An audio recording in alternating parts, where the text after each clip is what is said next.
Здравствуйте, а вы любите путешествовать? Значит, вы надолго оставляете свой дом без присмотра и хотите знать, что происходит в вашем доме? Мобильная система умного дома позволит вам узнавать температуру, влажность и наличие угарного газа в вашем доме. Или у вас есть ребенок, который часто остается дома один, и он еще маленький. С помощью Вали вы сможете наблюдать за ним с помощью видеокамеры, которая будет передавать все в интернет.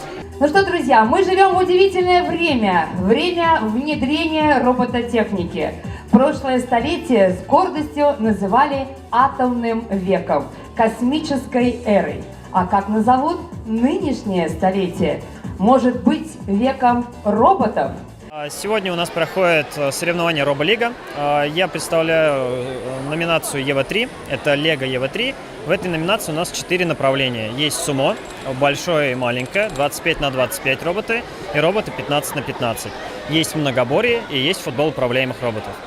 В каждой номинации у нас определены поля, имеют свои поля, и судьи, изучив регламенты, будут определять победителя в зависимости от компетенции. Если мы с вами берем пример сумо, то там главной задачей является вытолкнуть оппонента за пределы ринга.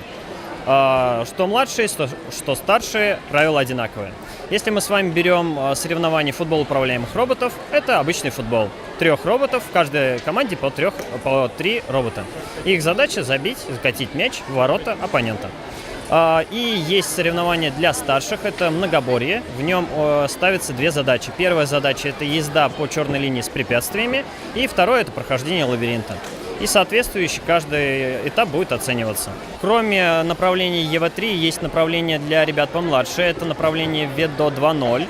Там основными задачами ребят является это сборка.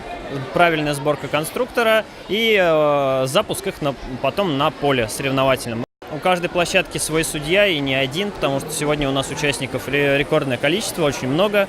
Мы выделили даже по несколько полей на каждое направление. Мне папа помогал и мама. Вот 2 больших мотора, вот ультразвуковой датчик, вот световые, вот колеса. Вот это мозг, там программы все заложены. Все сильные соперники, но надеюсь, что выиграю. Также у нас стоит метеостанция в нашем умном доме, и мы можем наблюдать, смотреть, какая температура. Сейчас она 27 градусов. Также у нас есть уровень освещенности. Вот здесь стоит датчик, я могу закрыть его, и увидите то, что значительно изменились показания. А еще я вам хочу рассказать то, что вот наша система работает удаленно почти на любом расстоянии, где есть сеть интернет. Это будущее. Эта профессия актуальна будет еще через 10, через 20, через 30 лет. Потому что сейчас, которые профессии есть, они все пропадут. Будут все профессии направлены на изучение робототехники. И поэтому нам это очень нравится.